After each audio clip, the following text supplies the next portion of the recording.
Good evening, Conroe ISD family. My name is Curtis Nall. I'm proud to be your Superintendent of Schools. I'd like to welcome you to our May 5th Conroe ISD update. I appreciate you being here tonight. For those of you that maybe are joining us for the first time, let me tell you a little bit about these updates and what we do. These are unscripted conversations, and it's really just a chance for us to share with you, our community, what's going on here in Conroe ISD. Tonight we're going to have an opportunity to hear from Mr. Gregg, our Assistant Superintendent for High Schools, and he's going to share some information about the high school experience and graduations. And then Mr. Dayren will join us and talk to us about our budget and the tax rate a little bit. And so we look forward to those conversations. I want to start off tonight with just a little bit of a different path than what we normally would follow, just because I feel like I have to, or I'm not sure that I can get through this evening without it. You know, one of the greatest parts of my job here as your superintendent is that I get to live vicariously through all of you, through our campuses, through the successes of our students and our teachers, and just everything that's good in the world. Get to be a part of that. And when you think about, 10,000 employees and almost 70,000 students, there's so much life that happens on a daily basis in Conroe ISD, and so it's great when I can enjoy that and celebrate all those special moments. Now, there's a reality that comes with life, is that it's not always perfect.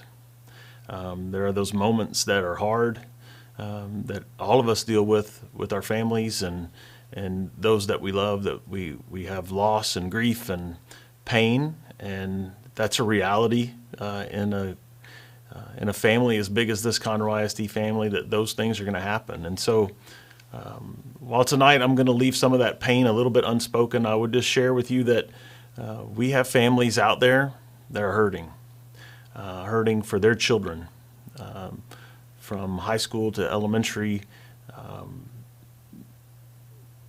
The loss of a child is difficult for everybody. And what I would just ask for you to do, in whatever way that you find appropriate, to support other families, be it through prayer or whatever it may be. As I said, I'll just ask for some unspoken prayer and just thoughts for folks. And I think it's a reminder for all of us that life is precious.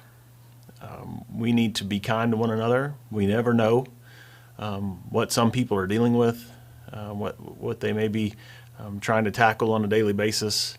And I think, for us in the community to treat each other with kindness, and the same goes on our school campuses, as we're working with each other as employees, or employees working with families, or families working with our employees, is, to give some grace, because we don't know. And if you are sitting there today and you have, your campus, your family, your community has not been impacted by any of these losses in the last few weeks or today, I think that's a blessing to you. And yet we all know that at any moment it could be us in that situation. So I appreciate you allowing me to share with you that story a little bit, because as I said, as I was preparing for tonight, I wasn't sure that I could do all the things that we normally do on this without being able to bring this off my heart and to you all today. So we're just going to take a little moment here for you to have a moment to reflect on that, and truthfully for me to have a moment to try to get myself ready to go and step into our normal sharing.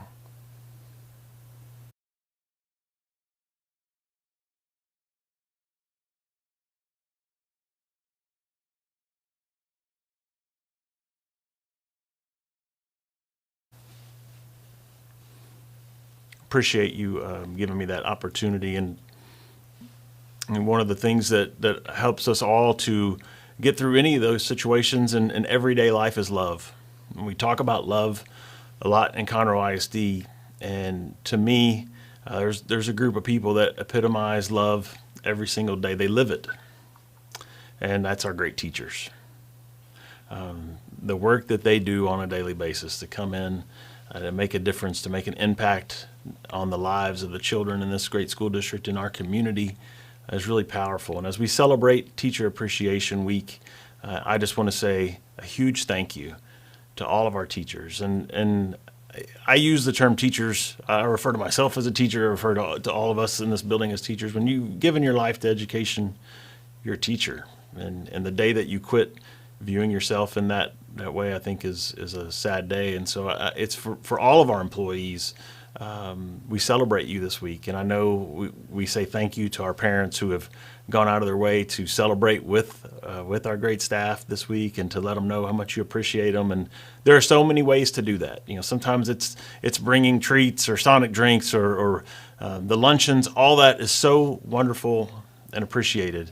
But I will tell you that just that handwritten note to say thank you, or even just an email to say thank you to your child's teacher for the impact that they've made, or your child's counselor or nurse or assistant principal or child nutrition worker or custodian or librarian, whoever it may be, for you to take the time to say thank you to them this week or any week means the world to educators. And it is what keeps them going, especially you look at these last 2 years and how hard they have been, and yet our people show up every day, and they show up to make a difference. And so we say Happy Teacher Appreciation Week once again to all, and I appreciate you, everyone in our community celebrating our great teachers. Well,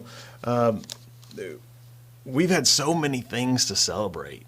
There's so much good news in the world, and I think when we deal with the things that hurt us, like we started with, the way to get past that is to look for the good, right? Look for the good things that are happening. It's what fills us with hope. It's what allows us to keep going. And boy, have I got a list of great things to share with you today. And I've got cool pictures too, so that you can get a chance to meet all these wonderful people. So we have some board celebrations and just some people moving into new positions. But I want to share all of these folks with you so that you get a chance to see them and know them and celebrate them this evening. So we'll start with a celebration from our board meeting last month. And this was real fun. These are our Conroe Stars, Special Olympians from Powerlifting. And as you can see there, they came to our board meeting, and look at the great medals that all the students were wearing, and even better than the great medals that they're wearing are those beautiful smiles that they're wearing. And you can see our teachers and coaches in this situation in their blue shirts, and they're joined by Miss Kendra Wiggins, or Dr. Kendra Wiggins, our special ed director. But what a wonderful group they were. We were so excited to have them at our board meeting and to be able to celebrate them.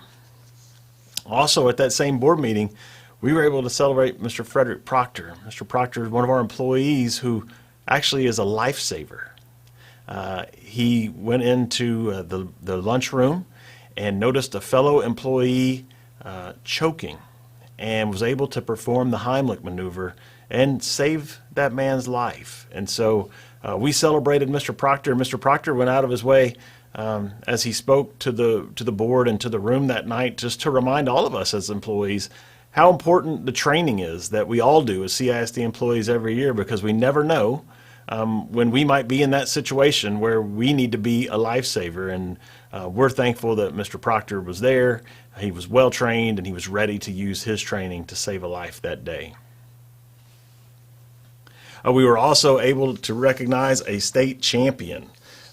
We always invite state champions to our school board meetings, and Jacob Jones is a Woodlands High School student, sophomore, young man, that won the state diving championship. And so we're very proud of him, and he was actually runner-up as a freshman and won it here as a sophomore. So we, who knows, we might get to celebrate him again next year. I don't want to put too much pressure on him, but to be able to do it as a sophomore is a very big deal. So we're super proud of him. We also had a big group of young people come in. Pictured here is the Woodlands High School robotics team, the first robotics team, and they're pictured with their principal, Dr. Ted Landry.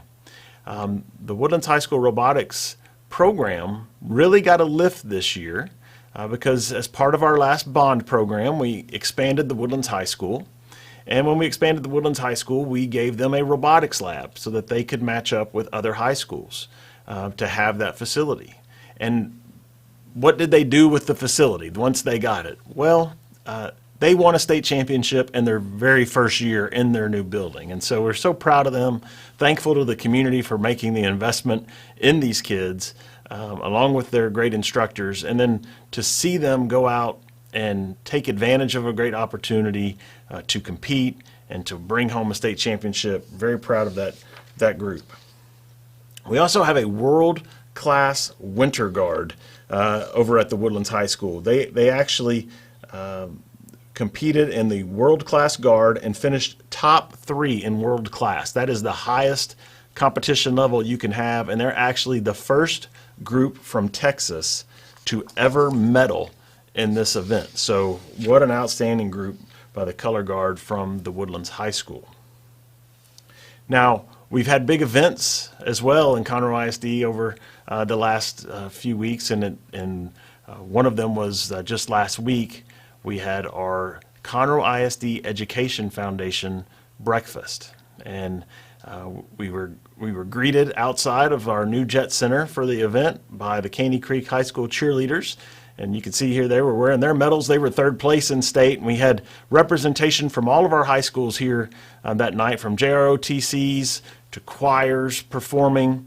And we were able to raise over $200,000 that morning because of our great community and their investment in our school district that allow us to give scholarships to our great Conroe ISD employees so that they can extend their learning. They can go back and seek master's degrees. We also have programs for some of our paraprofessionals that are seeking a bachelor's degree and want to be teachers to help them move forward. It's a great added benefit for our Conroe ISD teachers, and we're thankful and fortunate to have such a great education foundation in Conroe ISD, and we're proud to help raise some money for them that night as well. Now, let's see. Other big events that we've had and since we last spoke. Our Hispanic Achievement Forum. We did this at College Park High School. It was an opportunity just to celebrate a big group of very successful children, and you can see we had a packed house that day to celebrate some kids and their successes. And once again, this Hispanic Achievement Forum and our Conroe ISD Education Foundation breakfast, what it really shows you is the way that our community invests in our children. You know, there's a lot of sponsors and corporate groups that come in to be a part of those events because they want to invest in our students. So we say thank you to those great community partners as well. All right. Well, another big event. We talked about this last time. It was coming up. It was our Conroe ISD Job Fair. What a huge success this was. People want to be in Conroe ISD. We had over 900, approaching 1,000 applicants come to our job fair. Those are certified teachers that are looking to get a job in Conroe ISD. You can see from this photo what a great turnout. People were there. Our principals were excited. They talked about how great the candidates were, and I know that we've hired a lot of people from the job fair, and so we were fortunate to be able to have that. And we had heard some stories about other districts not having big turnouts for their job fair, and yet we had a giant turnout. So that really shows us that what we know, right? People want to live in Montgomery County. We're seeing people flowing in from all across the nation and really all across the world internationally that want to be here, and it's no different for teachers. So we're thankful that we have this great group of teachers that we could choose from as well.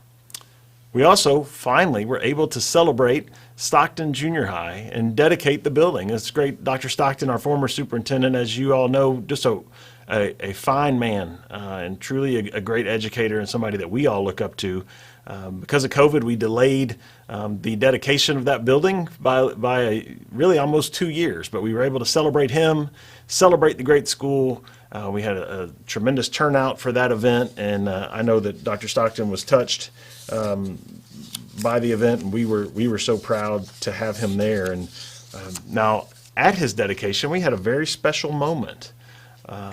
All of these folks here represent school namesakes in Conroe ISD, and it's amazing, and we're fortunate that we have living namesakes for our schools because they serve as role models not only for our students but for us as educators, right? We want to live up to these great people, and just to kind of help you know who these folks are, We'll go left to right here. On the left is Bruce Tuff, the son of Colson Tuff from Tuff Elementary K6 campus. Next to him is Carol Demerit. You may think, oh, I don't know if I recognize that name.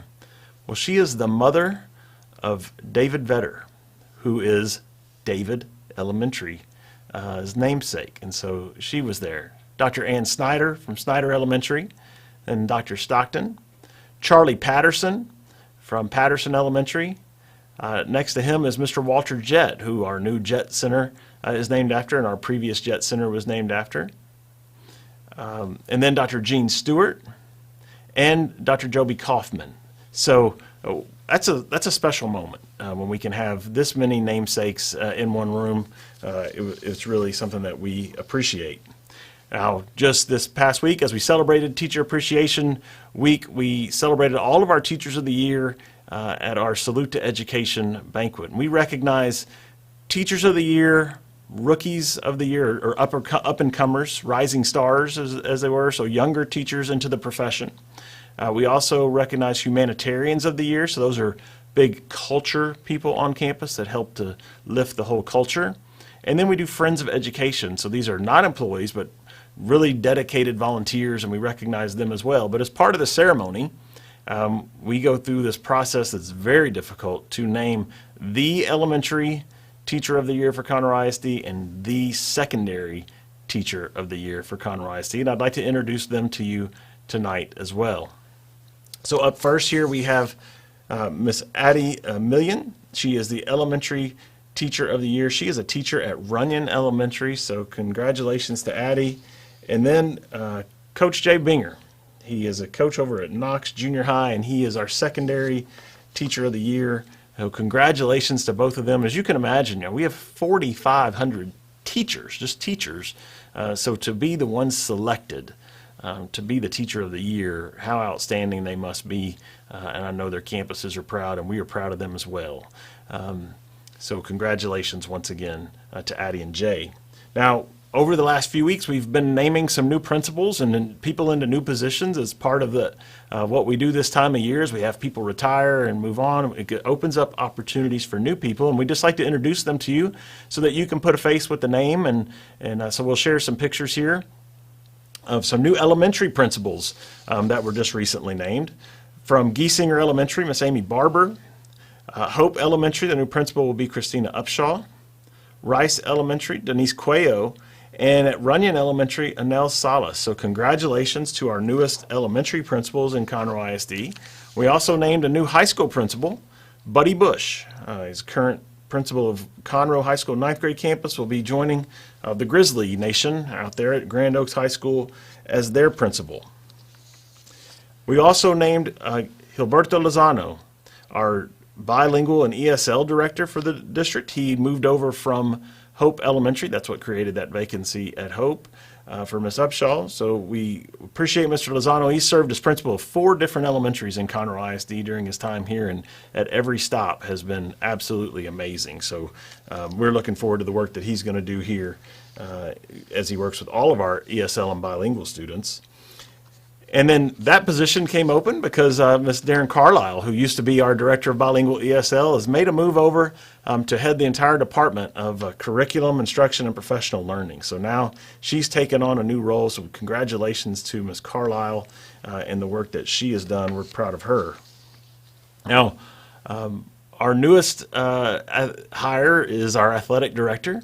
Incoming is Mr. Chris Feris. He is joining us from Birdville ISD, where he has spent the last 10 years as their athletic director, and prior to that he was an associate athletic director in Plano ISD, so he brings a lot of experience to Conroe ISD. He's been here for a few days as he's transitioning from Birdville to us. He'll start full-time in June. Coach Feris is actually being inducted this summer into the Hall of Honor for the Texas High School Athletic Directors Association. So he is a man that comes he's highly regarded and comes with very strong recommendations. And with our new athletic director, we'll say goodbye to our current athletic director, Coach Danny Long. And we just wanted to mention him. Coach Long is such a fine man. He's a guy that all of us have really enjoyed our time with. I know that our head coaches and athletic coordinators on our campuses absolutely love Coach Long. We wish him the best as he is going to be moving back up to the East Texas. We got him from East Texas about 8 years ago. We were able to convince him to come down here and join us, and he's just done a fine job, and now he's going to be moving back up with his lovely wife back to East Texas. So we'll miss him dearly, but he has put us in a great spot, and we appreciate the work that he has done. And then finally, we have Dr. Chris Povich. And Dr. Povich is the current principal at Grand Oaks High School, but he's going to be making the transition to assistant superintendent for high schools. So that change is coming for him this summer. And the reason that he will be making that transition is because our current assistant superintendent is Mr. Gregg Colshan, and he is actually going to retire. We've tried our best to talk him into not retiring, and yet he is. But we did make him stay late tonight and join us on YouTube Live. So, Mr. Colshan, thank you for being here. It's great to be here. We appreciate it. I know that we had a chance to get to know you a little bit in the last 2 years as we've had all this struggle with graduations, and so you've got to talk to us a little bit. But tell us a little bit about your career, your background, and how you got to be where you are today. Okay. All 44 years have been in secondary education, 43 of them in public education. Spent 1 year in a private school in Wisconsin. Started as a teacher and coach, moved to Louisiana and coached college football for 7 years. My wife decided I need to get a real job, so we moved to Texas. I was fortunate enough that my high school football coach from Iowa was the head coach at Eisenhower High School, and he had a position on his staff, so we moved to the Houston area and coached for 3 years, spent 5 as an AP at Eisenhower, moved to Westfield High School and spent 4 as an assistant and associate, and then 4 as the principal, and then had the great opportunity in 2002 to join Conroe ISD as the principal of the Woodlands High School.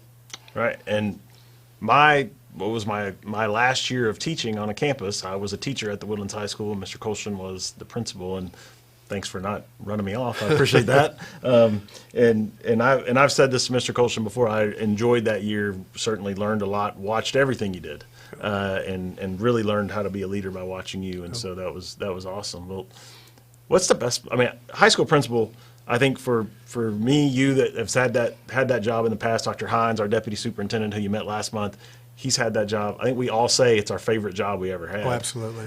Hands down. What did you love about that job so much? The energy that kids bring every day, yeah, and the variety of activities that go on, the opportunity to see kids excel in so many different ways. You know, when you get into upper management, whether it be a principal or an assistant superintendent, you deal with adult issues. Yeah. Yeah. And many times there's not a lot of positive outcomes from that. But as a high school principal, you can deal with those adults and then walk out into the hallway and find a 16, 17-year, 18-year-old student who makes sense of the whole thing. Yeah. We do miss that here. Yes. You know, what is different about, like, you get a long run as a high school principal. That's a high school principal, while we'll all say it's our favorite job, we'll also say it's a really hard job. And so shout out to all of our high school principals because they carry the weight of the world. They're running cities. All our high schools are really big. They're running cities every day. But you had a long run as a high school principal. What have you seen change in high schools from when you began to where it is today? Accountability. Okay. Is a huge part of it. You know, there's always been a part of accountability, but from 1998 when I first became a high school principal, just the expectations have grown so much for kids and teachers. Yeah. You know, and expectations are high. Yeah. And everybody wants to live up to expectations and work hard to do that, but the pressure is great. Yeah, it's real. And I know that in the last few years we've really ramped up our conversations around mental health and those things because we can see that pressure not only on our children, we see it in our employees. Absolutely. Right? And so we've had to work on that as well. We also see all these successes. I know a lot of the pictures that I shared earlier, these high school successes, and we celebrate high school state champions, and that's always fun. Now, a lot of our viewers don't have high school kids yet. And they've got younger children, and they're thinking, okay, well, you know, they're nervous about high school, and they want to know, what do they need to know about being in high school? Is there any one thing that you would point out, like, hey, maybe you don't know this, but you should? I think one thing that jumps out at me that has grown over the last 16 years, or the 16 years I was a principal, and it continues to grow, are the opportunities for our students to earn college credit while still in high school. Yeah.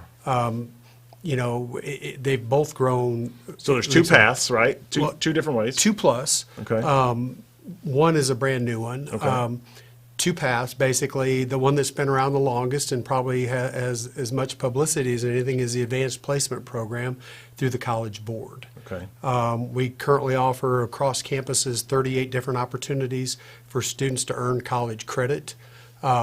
It's the old traditional high-stakes testing platform where you take a course for a year taught by a high school teacher who has submitted a syllabus and resume to the College Board, and they approve the structure of the course.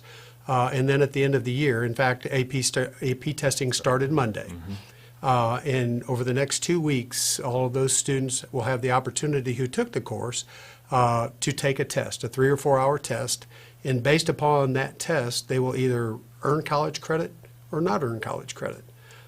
Scores are 1 through 5, with 5 being the highest. And generally, universities will accept scores of 3, 4, and 5 for college credit. Depending upon the campus, we've had students from CISD who have taken 27 different AP exams and enter college as a second semester junior. Yeah, and so one of the negatives of the AP route, or potential negatives, right, is like you said, it's high stakes testing. You put all your eggs in one basket. Sometimes you'll have students that, they have anxiety about test taking, and it really does boil down to you take that course for the whole year, and it's that day, that test, and if you pass it, you get the credit. If you don't, there's no retest. Now, one of the positives of AP is that it's kind of normed across the nation, right? Because we don't score those tests, so they go out to get scored. So AP credit, pretty much you can take it anywhere, to any course, any college, right? Yes. Now, there are some universities, if you're going into a specialized program, you can take AP Physics at your high school, but if you're going into engineering at a large university, they may ask you to take their physics instead of the AP Physics you took in high school. That's just doing a little homework if you know where you're going to take the right courses. And I had that same, I'm a parent too, right? I have a parent of 2 college kids, and I had that experience with my son. Went to the University of Houston, went into a very specialized program, had a lot of math and science AP credit, but they still wanted him to take their courses because of his program. And I do want to I'll give a shout out to my son Travis. He's going to graduate next week from the University of Houston, so we're proud of that.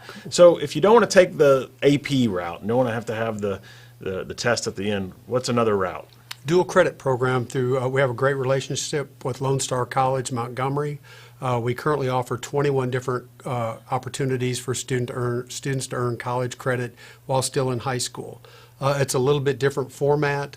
The teachers who teach those courses are both employees of CISD and responsible to teach the TEKS as required by the Texas Education Agency, but they're also required to teach the content from the college. So they have to be employable by Lone Star College. Okay. It is a year-long course.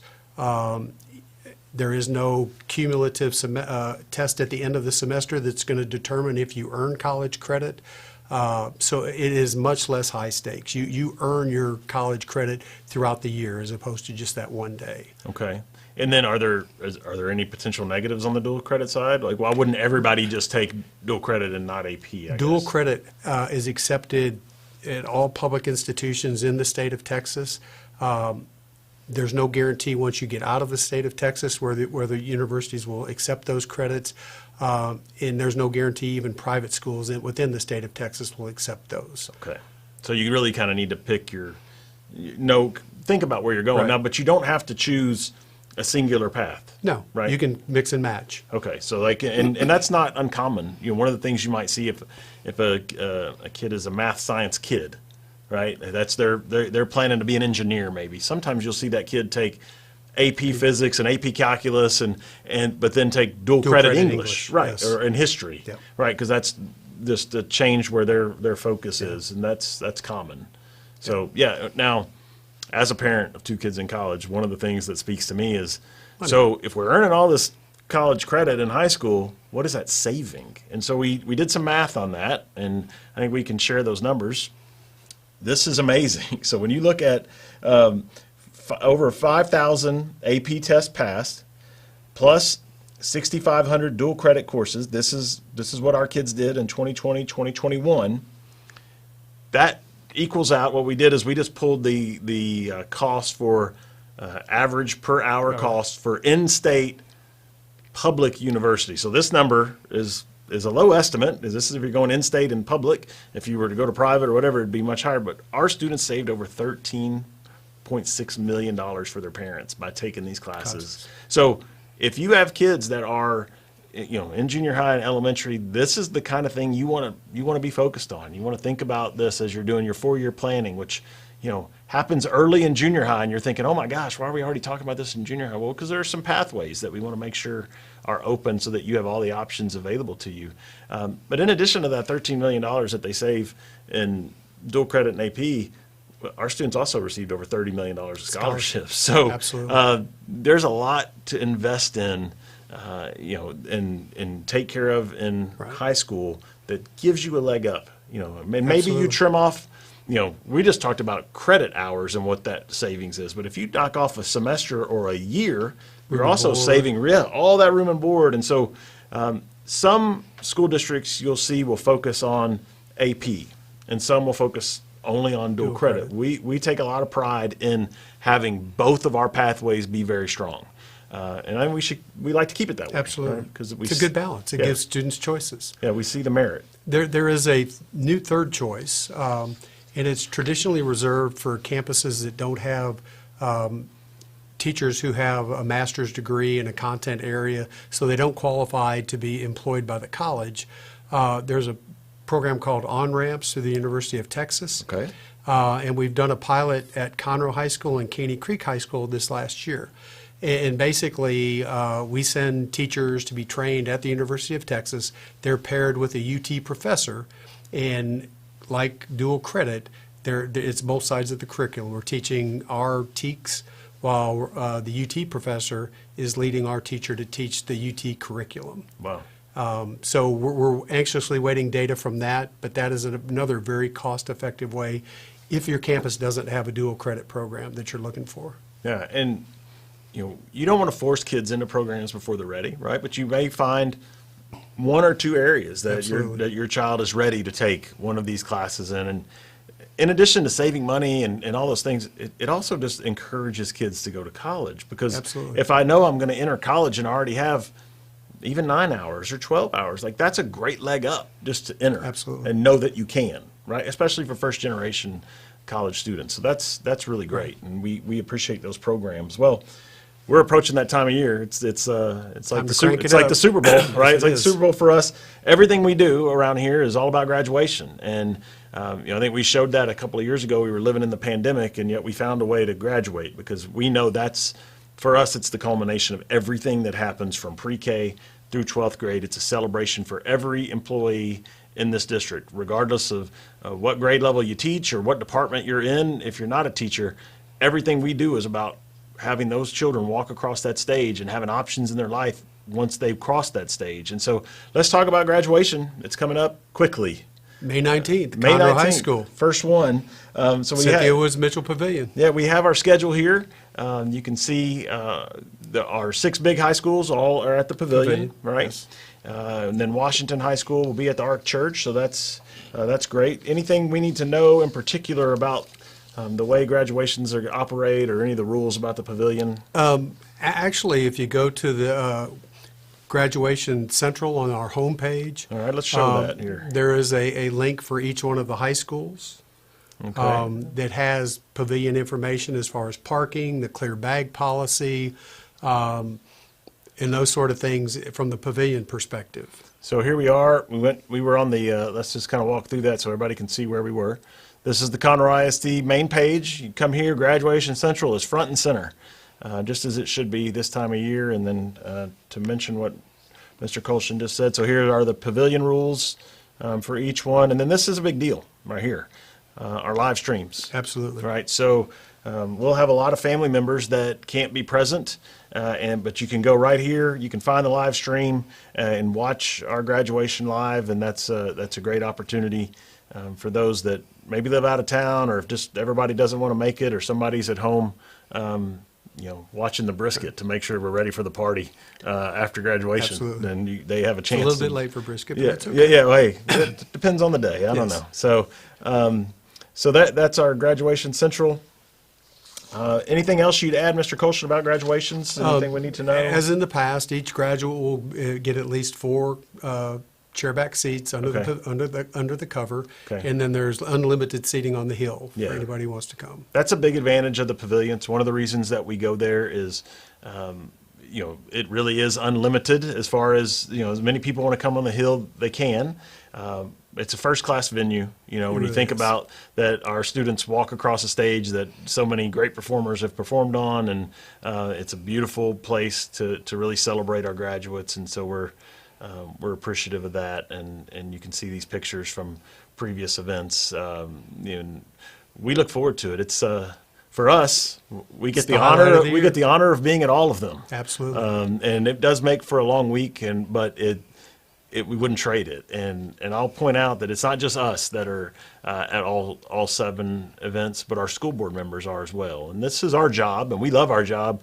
We view our job as a calling, but it is our job. Our school board members, I'll just remind you, they're volunteers.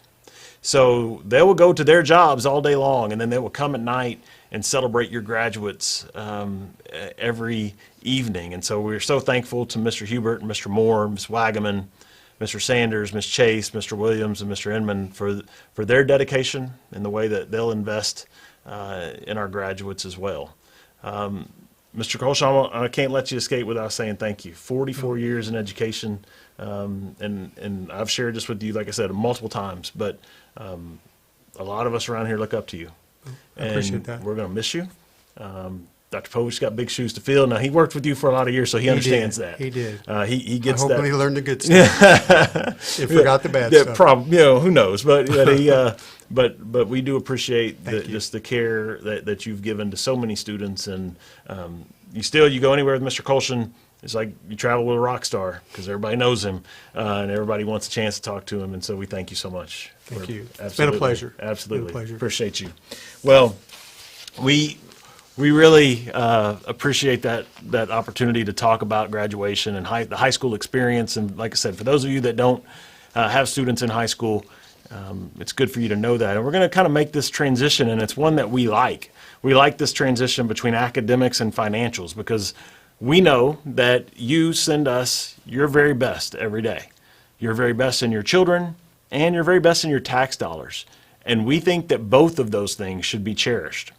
And they should both be treated with a lot of care. And so that's something that we take pride in. And so we want to be recognized as a place that performs well academically and financially. And I just want to share a few of our awards with you that sort of bridge this gap.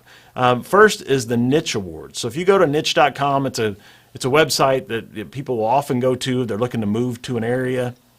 And it combines test scores and different data, but it also looks at comments from the community, and it will rank schools, it will rank school districts. Well, Niche has ranked us as the #1 school district in Montgomery County and the #1 most diverse school district in Montgomery County. I'm really proud of both of those existing together. So we think that's a great thing. And then just a reminder that the Houston Chronicle named us one of the best workplaces in the Houston area for this year and the #1 school district to work in. And so those are both great honors.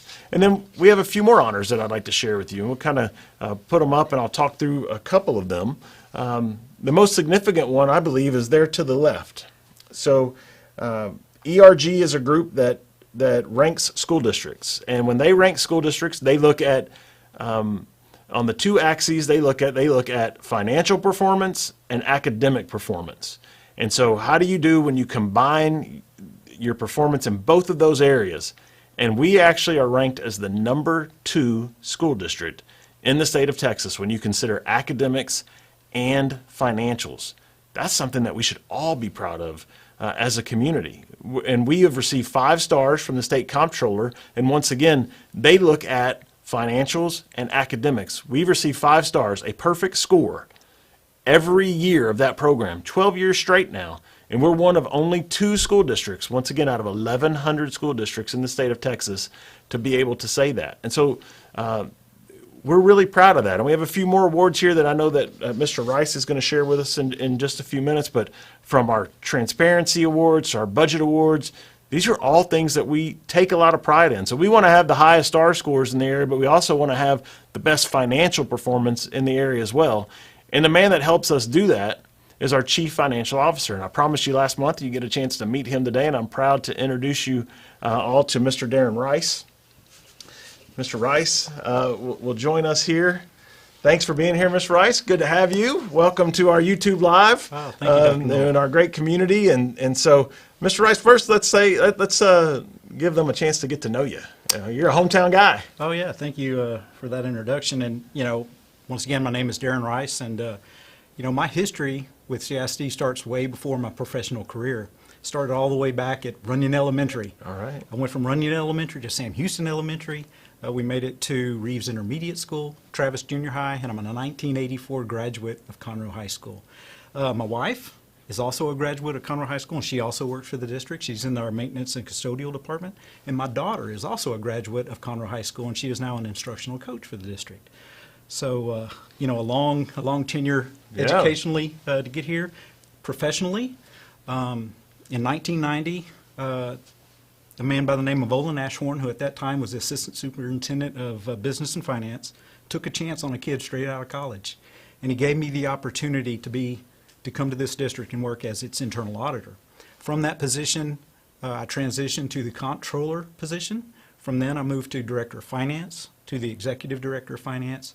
And then in 2016, Dr. Stockton hired me as the Chief Financial Officer, and I've been blessed to be with Conroe ISD for 50 years. Yeah, and what a journey that's been. I had the privilege of being your daughter's principal when she was a student. Now she, like you said, she's a teacher for us, and that's really cool. And you've seen over the years so many great people in the finance office, and just the people that you've learned from. Same for me, right? I've been here now for 20 years, and it's about the wonderful people that you've worked with, you get to know. But part of what we're proud of in our school district is that you don't have to worry about it's the community and the school district. No, the school district is the community, right? Like I've been here for 20 years. My children were raised here. My children graduated from here. Our chief financial officer is the same boat. When you look at our assistant superintendents, they've all been here for not just years but decades, and have been principals. So everybody understands the expectations of our community, right? And we feel that it's pressure, yes, right? Because there's this expectation that we're going to perform and we're going to be one of the greatest school districts in the state every year, and we feel that pressure, but that's okay. That's good pressure. We can live up to it, and we accept that, and we're okay with it. Well, let's talk a little bit about the finance department, and we refer to it in this building lovingly as those folks upstairs, all right? Because the finance offices are right above where we are here tonight, and right above where my office is. They're the upstairs folks, and they do an amazing job. You want to tell us just a little bit about your team? Yeah, let me just start. Our finance department includes our payroll department, purchasing department, and then our what we call our finance department. It also includes, they do our accounting, our budgeting, and our accounts payable. So just a little bit about our payroll department. Payroll department is led by Becky Davis, and her staff does an incredible job. Her staff includes Rachel Jimenez, Mary Head, Rachel Garrison, Ellen Cooper, and Gina Diamond. That's just a few of them. They just do an outstanding job for them, and their goal is to, number one, have our payroll timely and accurately. And and I told Becky I was going to say this, but as sure as you can bet that the sun's going to rise in the east and set in the west, our paycheck's going to be in the bank on the 1st and 15th of every month, and we can count on that. And we have for 20 plus years that she's been with us. And every employee appreciates it. I mean, that's the different. If that didn't happen at any moment, we could, as the largest employer of the county, 10,000 people employed by us if you count our subs, but 8,500 full and part time. You think if we just missed one paycheck, what economic impact would that have on the county as a whole? Like it'd be our bi-monthly payroll is about $12 million. Yes, it is a lot. Take that out of the county's economy, it'd be awful, right? And then looking at our purchasing department, that is led by the director, who is Rick Reeves, him and his assistant director, who is Ryan Titzman. Their goal is, number one, to make sure that we're legal and we follow the rules and policies on our purchases, but probably more so than that, they want to make sure that we get the best value in our purchases for the district. And so, they're really intentional in that. Looking at our finance department, as I said, they control our budgeting, our accounts payable, and then our actual accounting for the district. And Karen Garza leads that group. We have some of our most experienced employees in that department. We have Janice Stowers and Cindy Westrup, and then Shelley Cartwright, who runs our accounts payable department. And that team, their goal is to make sure that we're good stewards of our taxpayers' money. They feel the pressure, as you talk, to make sure that we're spending and utilizing those dollars appropriately. And once again, these are Conroe people, right? Yes, These sir. are people that a few of them were born and raised in Conroe, just like you, but they're raising their families here. They're taxpayers here, just like you and I are taxpayers Yeah, here. each and every one of them, Yes, yes, sir. and that makes a difference, right? sir. I mean, we're all invested in what we're doing. Yes, sir. And then looking, beyond that, we have an internal audit department, and I just wanted to mention them. They do not report to the finance department. They actually report directly to our board. Correct. But they're very integral in what we do because, number one, they make sure that we're following, number one, that our separation of duties and internal controls are set up, and that we're following our policies, procedures, and laws. So they're checking us, making sure we're so very integral part to the whole finance wheel that we have. And then we also have external auditors, and our external auditors, come in and they do an independent review of our financial statements. And I can say that, for the 32 years that I've been with the district, we have always received a clean audit from the auditor, so we're very proud of that. And that's one of the things that, like you said, we've done it every year, but we should never take that for granted. Like, that's a big deal when you talk about, and we'll show our budget in a minute. It's a big budget. There's a lot of moving parts, and to always have a clean audit shows the dedication of your staff and the intention of doing things the right way. Yes, sir. Now, I know we've received a lot of awards, really, Yeah. for your department. What are a few that you might like to highlight? Well, the first one, and you mentioned it earlier, the one that I think really means a lot to our stewards is our Transparency Award. And, when the State Comptroller's Office came out and they set up the goals for transparency for all our local governments, Conroe ISD was the first district to receive a Transparency Award for their financial presentations, for our debt presentations, and also for our purchasing presentations. So we're very, very excited about those awards, and we've received them from the first day. And do we want to take a look at the Transparency website? So, Andrew, if we can go to the website here, we want to show everybody that, as Mr. Rice mentioned, we try to be very upfront with you. We don't. There's never a curtain here. From our curriculum, you never have to worry about, are we trying to sneak things in curriculum? It's not who we are. It's not what we do. Once again, all of us have lived here and worked here and understand our community standards.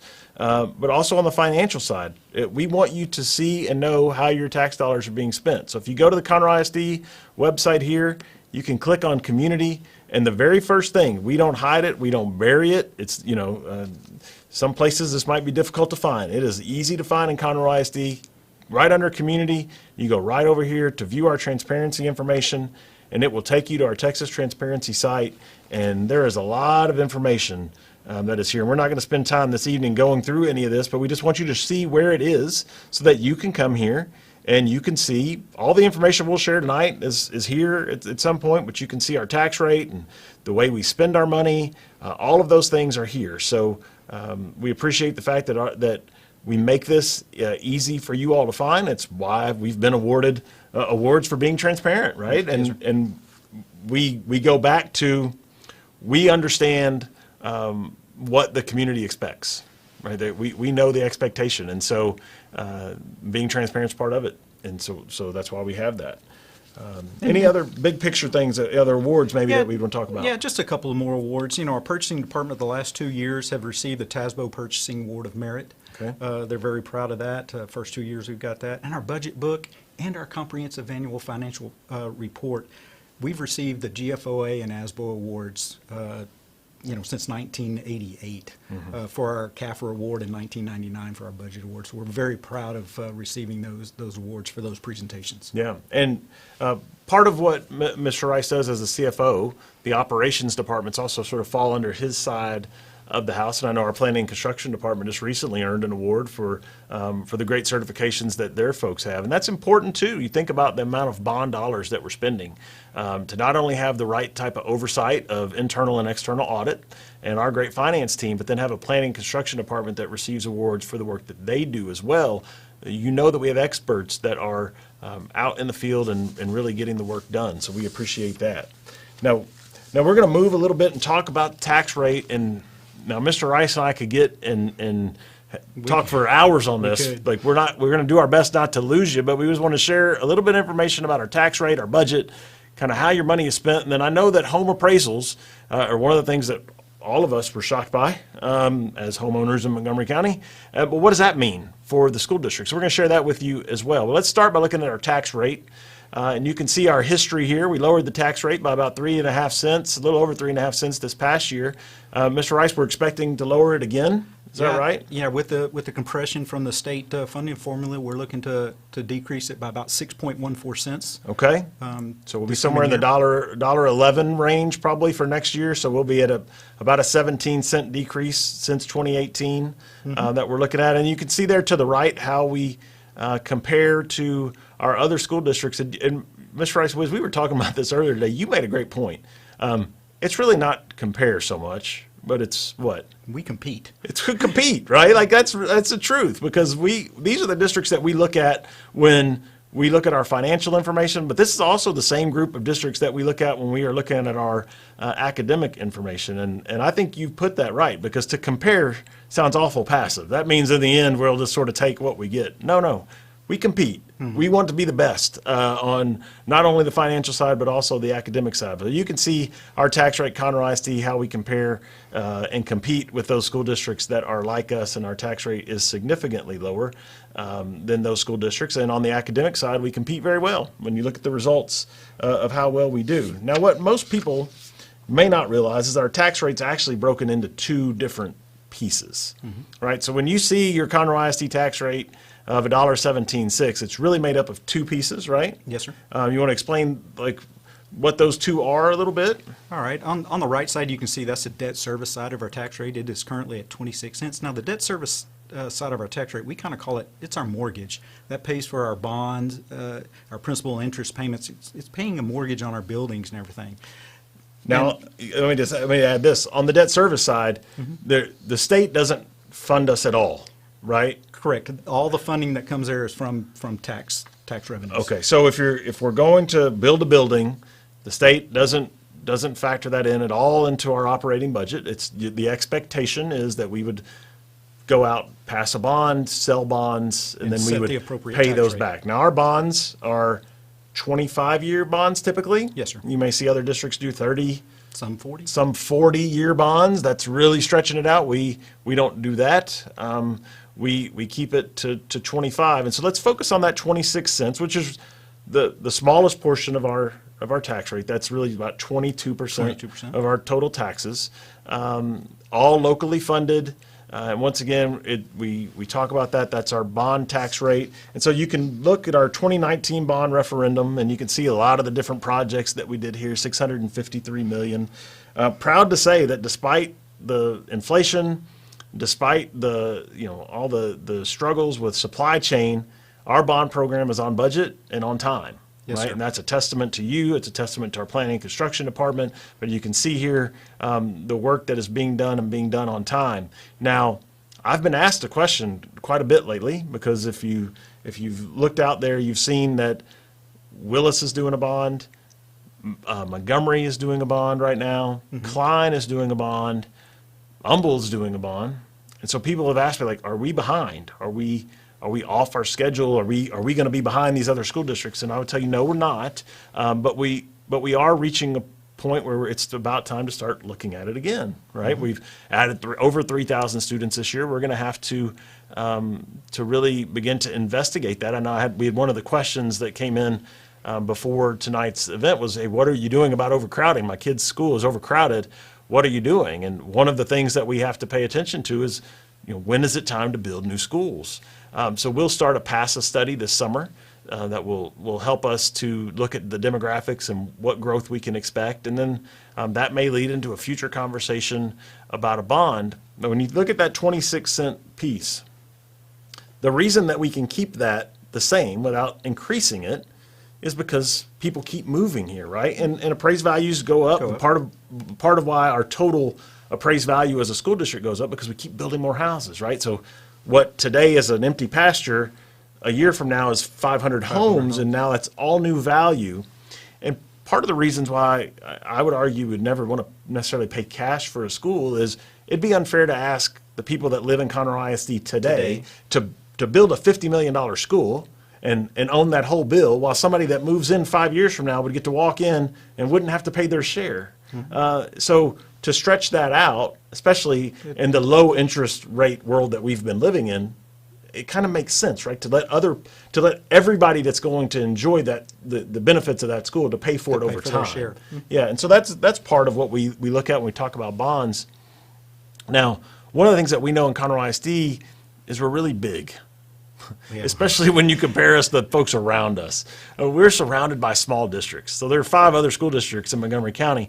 If you added them all together, they still wouldn't be as big as us. So that makes our numbers sometimes sound skewed. You go back and talk about that bond, or you talk about bonds. You look to our neighbors in Montgomery, and they're doing around a $300 million bond right now. Well, we are over 7 times larger than Montgomery. So a $300 million bond, if you stretched it out per capita, per person, that'd be like Conroe ISD doing a $2.4 billion bond. Now that's a giant number. You're not going to see us roll out a number like that, but it's perspective, right? And that, I think all of us as taxpayers in Conroe ISD need to understand that yes, 300 million sounds much more palatable than 800 million or 900 million, whatever it could be. But the reality is when we're 7 times larger than a school district that's doing 300, I still think it's, per capita very controllable. And you think about our debt ratio. We all worry about debt, and certainly our number, the raw number, amount of debt increases. But where are we at on ratio? Just like you talk about at home, right? And you look at your debt to income ratio. Where are we as far as our debt to appraised value ratio?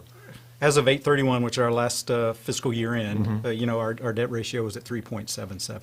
Now, if we compare that to where we were 10 years ago, we were at 4.53. So it has improved, even though we've issued additional debt. Our debt ratio has improved. Okay, so that's a big deal, right? We want to make sure that our debt is not outpacing our growth. That would be a negative situation. And the state previously had said, you want to be under 10. Under 10. Right, so that the target's 10, and we're at 3.77. So that's a good place to be on the debt side. So let's go back and look at that split again. And so that was the debt side. And so when your house value goes up, or all the appraised values go up, we do see a benefit on the debt side. And what that does is it allows us to pay off debt potentially faster. It also is what gives us capacity to have a future bond. And we've been asked in the past, how in the world can you have an $800 million bond and it not raise our tax rate? Well, it's because of all this future growth and stretching it out over 25 years. But the big portion of our tax bill is that maintenance and operations. What is in maintenance and operations? Maintenance and operations, the vast majority of that is our salaries. This is our day-to-day operations of the district. Maintenance and operations, includes our salaries, utility bills, supplies, and insurances and items like that. Just the day-to-day operations. Yeah, so this is like really just your family budget.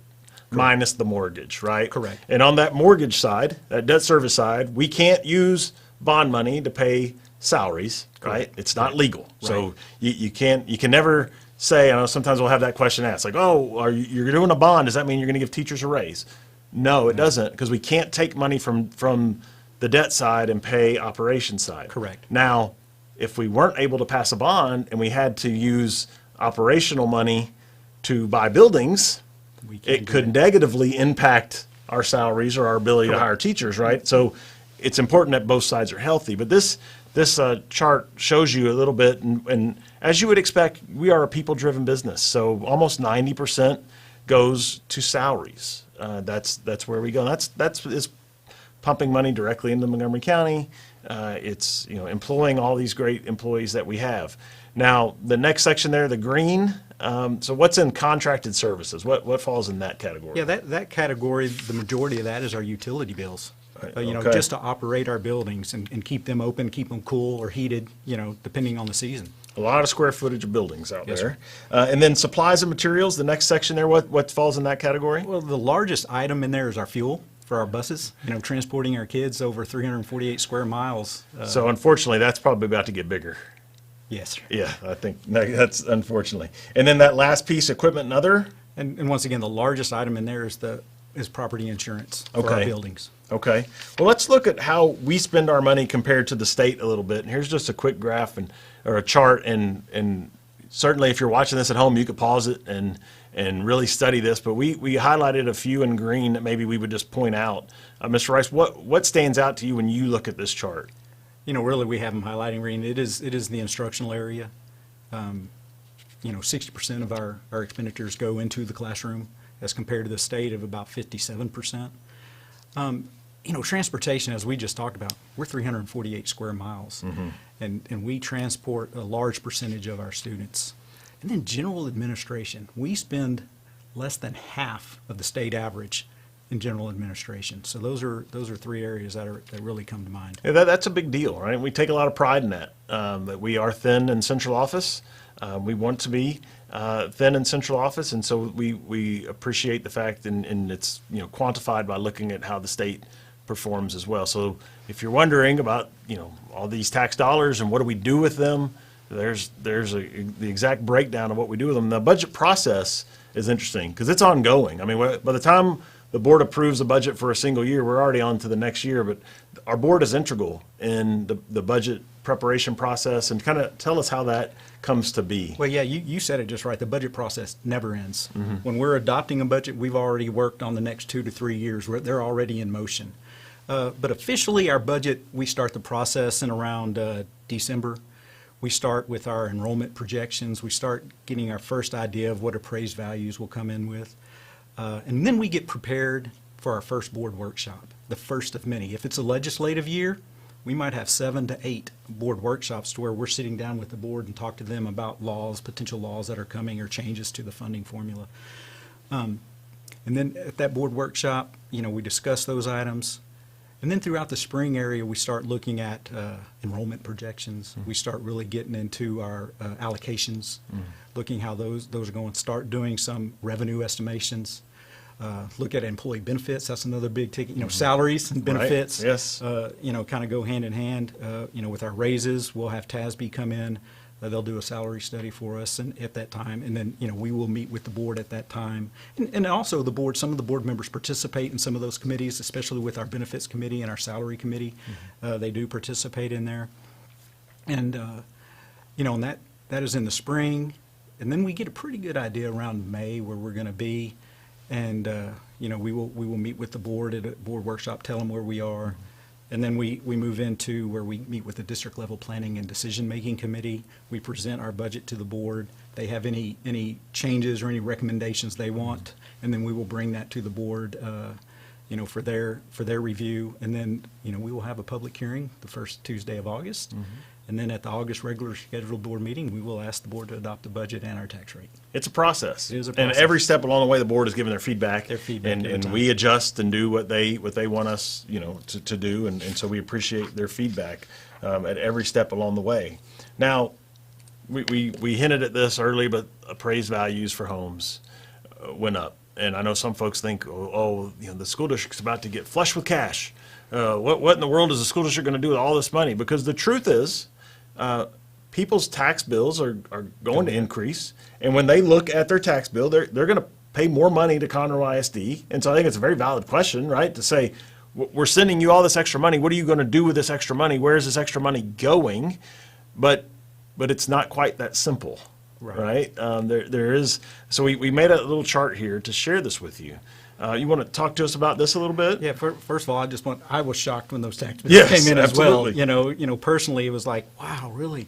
But I think this is a story, and I appreciate us being able to talk about this evening, because this is one of the stories that I've been trying to get out to our community in our budget presentations that we have over the past few years. And if we look at the chart in the bottom left-hand corner, Which is directly from TEA, by the way. This is straight off TEA's website. And as you can see, now really what we're talking about here is our maintenance and operations side of the budget, Right. not the debt side. So that's 78% piece, right? That's 78%. As our local share increases, what that means is as our tax values increase, And our people are paying and more. our people are paying more, the state, dollar for dollar, decreases the allocation that they give districts. So So if my tax bill at home went up $500 to Conroe ISD this year, the school district's not going to have an extra $500 because the state's going to reduce how much they give us by $500. Yeah, and that exhibit, if you look on the right, you can see our total entitlement is $573 million for this year. Okay, so that's based on student allocation. Student allocation. And that's how we budget, right? It's almost like a zero-based budget because we don't, just because a school had 50 teachers last year doesn't mean they have 50 teachers next year. It's based on their enrollment. Correct. Everything we do is based on enrollment on a given year. So it's really like we almost start over every year. Every year. But so there we are. It's going to be $573 million based on our enrollment. And if we would have had 5% AV growth, then our local share would have been how much? $405 million. Okay. And the state share is $168 million. So at 5% growth, we would have received $573 million. Yes, sir. But we didn't see 5% growth. We did not. We saw big growth. Yeah. For all of us, we saw big growth. So let's just use 15% as the example. So if it is 15%, then what does that mean? Well, our entitlement doesn't change. It is still $573 million. Okay. It's just who pays for that $573 million So the burden is on the taxpayer. is shifted to the local taxpayer more and not the state as much. Yeah, the local taxpayer will now pay $424 million, and the state's liability to school districts decreases to $149 million. So dollar for dollar reduction. So the net revenue for Conroe ISD doesn't change. Correct. Regardless of, and once again, on the operation side, the net revenue does not change. It can be a 5% property appraisal increase or 25%. 25. The net revenue for us is the same. Correct. So I know those of you watching are saying, well, then where'd my money go? It's a great question. Well, if the state is sending us less money, then there's more money in the state coffers for them to do with as they see fit. So as our state legislators go back to Austin in January, then they will have extra funds to try to decide how to allocate them. Now, we've seen them do great work in the last few years, right? That tax rate compression you talked about. That big decrease, already 10 cents, another 6 cents coming, that's based on the work of our folks in Austin to help us compress. I would expect when they have more money available, they're going to be, and they've talked about this, right? They're going to be looking at other options to bring property tax relief and take some of the burden off of the local taxpayer. And if I may Yeah. talk about that a little bit, there's two propositions on the May ballot. Right. Proposition 1, it is to assist our over 65 to help them with some tax relief. And then Proposition 2 actually increases your homestead exemption by $15,000. That'll increase it from $25,000 to $40,000. And so those are two propositions that I think our taxpayers want to pay attention to want those. to pay Right. attention You want to to pay those. attention and go out and make sure that your voice is heard and go vote on those propositions. So maybe we can go back to the chart one more time here, Andrew, just so that we can really kind of to show you.